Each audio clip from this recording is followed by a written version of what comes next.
ఇంట్లో పూజ చేసేటప్పుడైనా మీరు మధ్యలో ఎవరితోనైనా మాట్లాడారనుకోండి, పూజాఫలంలో సింహభాగాన్ని మీరు ఎవరితో మాట్లాడారో వారికి ధార పోసేస్తారు, వారికి వెళ్ళిపోతుంది ఆ పూజా ఫలితం. అందుకని పూజ చేసేటప్పుడు మాట్లాడకూడదు. శరీరంలో ఉండేటటువంటి ఏ రంధ్రంలోంచి వాయువు బయటికి వెళ్ళకూడదు.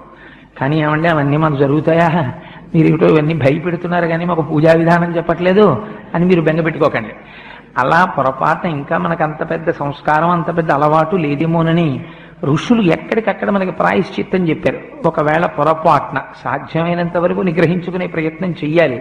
తెలియక ఒక తుమ్ము వచ్చేసింది అనుకోండి, ఏం చేస్తాం? ఆగుతుంది ఆ తుమ్ము. వచ్చింది, వస్తే యథార్థానికి ఏమిటంటే మీరు లేచి మళ్ళీ వెళ్ళి స్నానం చేసి వచ్చి మళ్ళీ పూజ చేసుకోవాలి. కానీ ఏమంటే అలా స్నానం చేయడానికి పూజ చేయడానికి స్నానం చేయడానికి పూజ చేయడానికి మళ్ళీ మంత్రపుష్పం దగ్గర మళ్ళీ తుమ్ము, ఇంకెన్ని క్యాజువల్ లీవ్లు ఆఫీస్కి. అందుకని అలా బెంగెట్టుకోక్కర్లేదు. ఒక్కసారి మీరు చేస్తున్నటువంటి పూజ